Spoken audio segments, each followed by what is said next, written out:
Hi there Star Wars collectors, and welcome to another Bossk Bounty video, and welcome to episode 122 of Ask Bossk Bounty.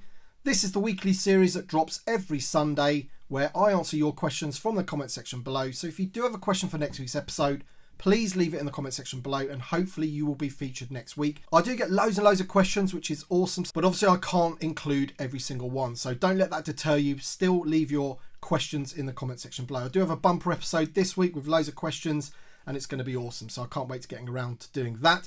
However, just before we do that, I do want to just do some housekeeping regarding the channel, just to let you know a few things that have been going on.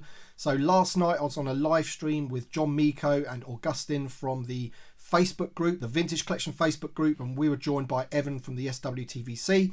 We're talking about the Vintage Collection bracket, which has just ended. We're talking about all things TVC, so you want to check that out. That is on John Miko's channel, and I will leave a link in the description for that below. Also yesterday, I was very happy to be a guest on the 5 Idiots Talking Toys channel. It's a pre-recorded thing where we all get together and have a chat, and we talked all things my channel and vintage Star Wars and modern Star Wars, a bit about the Kenobi series and what we thought about the Book of Boba Fett, things like that, just a general Star Wars chat. And that episode is probably going to drop in the beginning of May, I think. They have a bit of a backlog of stuff that they produce on their channel. However, I did want to just let you know that they are doing a really generous giveaway on their channel. They are giving away a Razor Crest. So if you haven't got a Razor Crest and you want a Razor Crest, then this is a good way to try and get one, because you could win it. And essentially I will leave a link to their channel and their video specifically where you can enter to win that Razor Crest in the comment section below. So make sure you check their channel out. Obviously you'll have to subscribe to them and things like that, but it's a great channel, great people, and yeah, they just talk Star Wars and vintage Star Wars, which is awesome. So make sure you guys do that after this video. Check out their channel and subscribe and enter that giveaway to win the Razor Crest. With all that being said, if you happen to enjoy this video, don't forget to drop a like down below, because it really does help the video and channel. I do appreciate everybody that smashes that like button, so thank you so much. And as I said, with all that being said, let's get on to the first question. James Andrews says, with desire for new media characters winning in nearly every option in the March Madness bracket, it kind of feels like people don't care much about the OT and finish the 96. Personally, I am one of them. I'd much rather have new media figures than OT figures. How does that make you feel? And do you think that Hasbro will pick up on that and spread the OT figures and 96 guys out a little more and just keep smashing new media? Also, the fact that Chrysanthemum is in the final is bloody awesome. Well, I think when you wrote this question, the final hadn't happened and Chrysanthemum actually ended up winning the bracket. And he won it on our bracket as well when we did the live stream, which was nice to see that we kind of mar up with where we are with the feelings about figures and what have you. In terms of your question, I think maybe you have the impression that I specifically want them to finish the original 96. I think I did a series on finishing the original 96. Maybe that's where that comes from. But to be honest, I don't really think that one affects the other, because often when they do these original trilogy characters to finish the 96, they are the Walmart exclusives. We saw that last year. We're seeing it again this year where they're doing the Stormtrooper and the Bespin Guards and things like that. Those figures do not affect what comes out in the main line. Now, when you're talking about new media, they pretty much always are going to be newly sculpted, tooled figures, and they will always be in the main line, so one will never affect the other. I do admit that we've got the odd original trilogy character in the main line, such as Lobot and Lando, but I think they do a pretty good job at spreading that quite thin.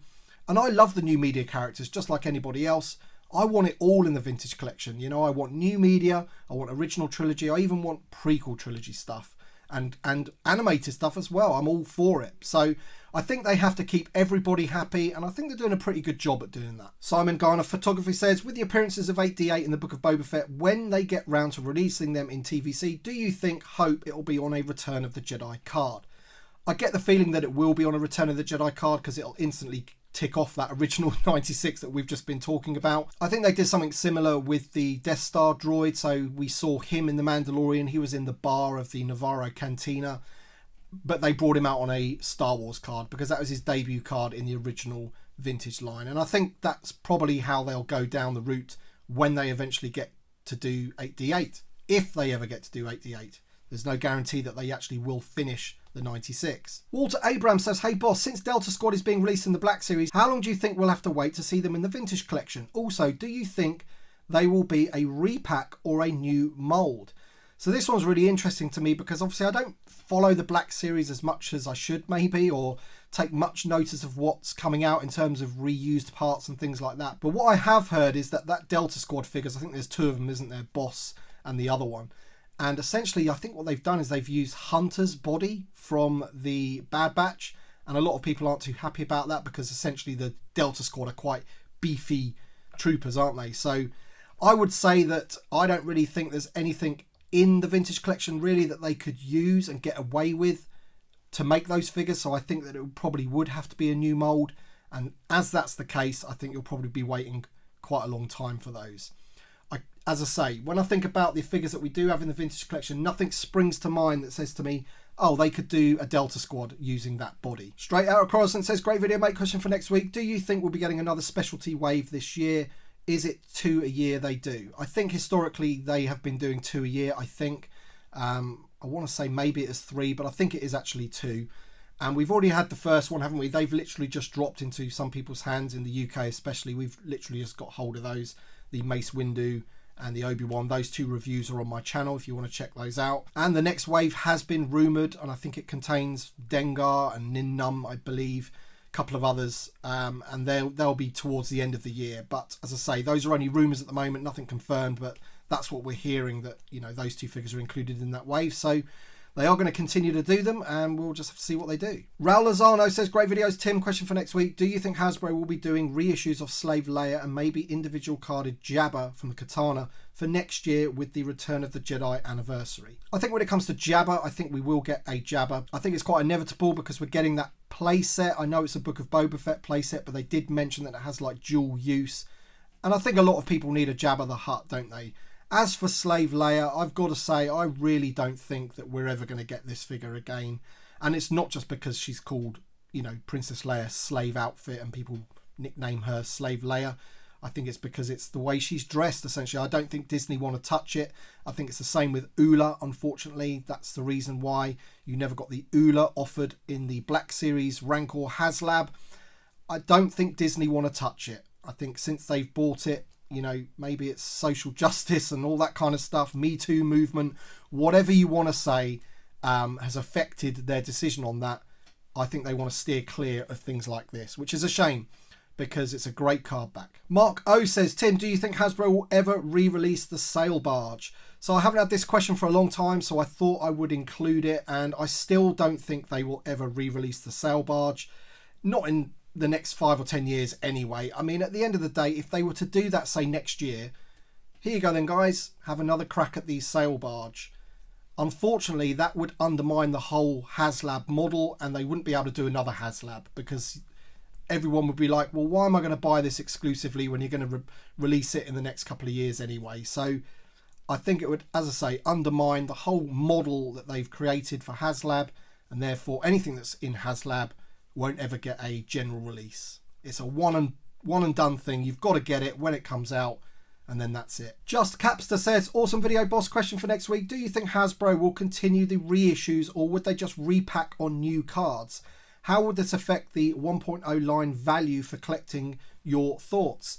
So I think you're asking this because obviously the 501st Clone Trooper had a new card back, and I think that one's like a special case in that they have actually updated the figure with a new head and things like that. All the other reissues, the specialty wave as they call it, have been straight repacks. They may have like given it photo real, so a slightly different paint deco.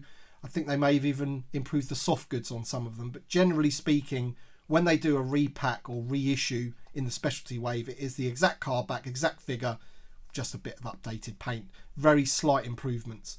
I think with the 501st, it's a different ball game. So I think they'll continue with the specialty wave. It was designed specifically for the people that didn't manage to get those specific card backs and figures back in TVC 1.0. So, and when it comes down to the value, I think absolutely when they do reissue something, it does affect the value initially in the short term anyway. You can only see that with like I think the best example is the Emperor's Royal Guard.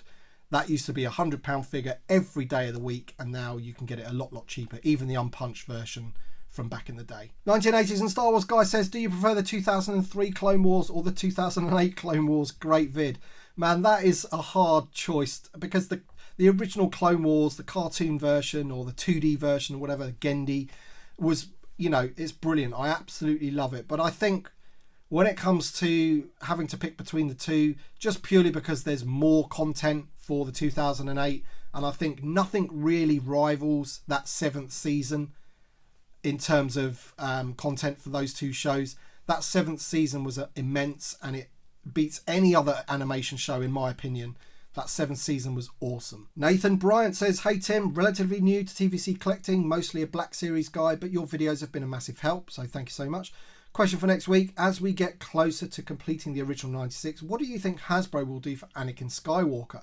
According to Lucasfilm, the Sebastian Shaw Force Ghost Anakin no longer exists. Yeah, this is when they come to doing this one's going to be a funny one. I really don't know what they're going to do. I can tell you what I'd like them to do, and that is 100% I want the Sebastian Shaw version with some kind of Sebastian Shaw card back. I wouldn't expect them to give us the card back from the 80s, because that image is like a painting and it's really, really awful. But, you know, they could definitely update it and give us a proper image from the end of the film with Sebastian Shaw. However, what I think would be pretty cool is if they did like a dual release for it, where you've got both. You know, you've got the Hayden Christensen and the Sebastian Shaw on 2 different card backs, maybe in a 2-pack or something.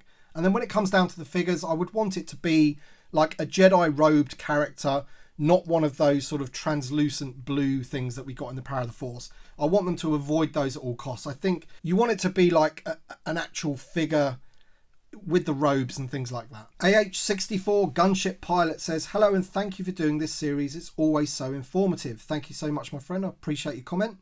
I think that the way to finally give us all of the Rebels crew is in a HasLab format. They should give us the Ghost like the Millennium Falcon and the basic figures to go with it. The add-ons could be the Phantom, the extra ship that detaches, and additional figures like the Inquisitors or Agent Kallus. Do you think they would run with this, since Rebels is not current and it is probably the collectors that want the figures more than anything? So I think you're absolutely right in your assessment that essentially it's not current anymore, and probably the only way that we will get those is in like a HasLab project of some description. I think the good indication is in terms of like the collectors wanting those figures. I think all of the crew members were voted in the SWTVC bracket. Now, I'm not saying that bracket's the be all and end all, but it gives some kind of indication of what the community wants. So the Rebels characters are on people's minds, and I know a lot of people would like the Ghost, and to do a Ghost I think it probably would have to be a HasLab if you were to do it properly. But when you think about the amount of tooling that they've got to do for all 5 members of the crew, it's going to be a rather large HasLab project if you've got the vehicle in there as well. And then, as you say, you want the other figures to go with it, like Agent Kallus and the Inquisitors and things like that. But I would rather them do something like that than drip feed one character every year for the next 5 years, and it's going to take you 5 years to get the whole crew of the Rebels. And that's probably one of the reasons why they haven't done them yet, because they just can't fit them into the main line. 104th Figure says, hello Bossk, love your channel, keep up the great work. Question for next week, do you think there's a chance of either a new or repacked Darth Vader for the Kenobi show? Haven't quite found a 3.75 one that hits the right spot for me yet. Thanks. I think it's all going to be depending on how much he's in the show. If he's like a cameo, I think there's rumours of him having quite a bit of a standoff with Obi-Wan, big lightsaber battle. But how much more after that is he going to be in the show? I think it's more likely that we'll see, you know, Obi-Wan and then maybe one of the Inquisitors, maybe a trooper or something to go with it. You know, I think we all know that we are going to be getting figures from Obi-Wan this year, hopefully. And I think that's probably the way they'll go. As I say, Vader might be an easy one for them to do, but I think it's all going to depend on how much he's in the show. If he's in just the one episode, then they might release him further down the line. I think they'll probably try and concentrate on the characters that are in it the most. And judging by the trailer, it looks like the Inquisitors and Obi-Wan are basically the stars of the show. Mark Simmons says, yo boss, question for next week. You have expressed that you aren't really fond of the retro collection, but you have gone on record stating that you are interested in never before produced OT characters in the retro line. Hasbro seems to have new media retro collection high on their priority list, but do you think we will ever get never before produced OT characters in the retro collection in waves, or will they continue to be current, boring, drip rate? Also, how do you really feel about Hasbro never discussing this line? I've got to admit, that's the first time I've ever thought about them not discussing the line. It's funny, isn't it? You don't really get reveals necessarily for those, do they? I think they really do concentrate on the vintage collection and the Black series, and the retro collection, I think they stumbled on that being a success. I think it was only really planned originally for the first wave, but you know, they went down a storm. And yeah, you're right. I have gone on record by saying that I'm not really a massive fan of them, and I wish that they would do more things like Grand Moff Tarkin here. And he is the best thing about the retro collection for me. He is a figure that we never got as a kid in that retro kind of style, and he's the best thing about it for me. And I wish that they had done more of this kind of stuff. I think personally that they will just, you know, let's just say they do a Return of the Jedi wave. It will be all of the characters that came from back in the day, and then you might get one in a board game or something that's a never before released figure, like they did with the Grand Moff Tarkin. That's how you're going to get them, unfortunately. I cannot see them doing 6 newly sculpted figures that we never got back in the day. I mean, I think he was quite easy to do because he's got the, you know, the generic officer uniform. So I don't know. I don't think you're going to get that, my friend. I wish it was not the case, and I wish that's what the retro collection is or was, but unfortunately it's not the case. GA says, hi BB, my question for next week concerning the issue of Hasbro trying to reduce single-use plastics in its packaging. Given that many TVC collectors keep their figures carded, arguably the bubble ceases to be single-use, as it is as much part of the product as the figure is. Do you think this consideration gives the vintage collection an exemption? I'm hoping that that is exactly the case. I'm hoping that the bubble essentially is part of the product. The packaging is part of the product when it comes to the vintage collection. And that will save us, you know, having these lovely bubbles with figures on show. I've got this guy here because I recently did a review of the most recent Boba Fett here. This is the deluxe one. This is the first one that we've had that's come in one of those boxes with no plastic in it. And I think it's okay for like deluxe style figures, if you can call him deluxe. That's debatable. We all know that. But in terms of like normal vintage collection figures, that they have to keep the card back and the bubble. It just has to be. And I think you're right. I think it will have an exemption. They will be exempt because there'll be some clause in there that says, you know, essentially the packaging is the product or a large part of the product. And that's how they'll get round it, which will be a good thing. All right then, guys, that's it for this week's episode of Ask Boss Bounty. Thank you so much for watching. Don't forget to leave your question for next week in the comment section below. Drop a like down below, subscribe if you're new, and also I want to say a big thank you to my Patreon supporters and channel members. Thank you so much for the support, and it is massively appreciated. And thank you all for watching, and we'll see you on the next one.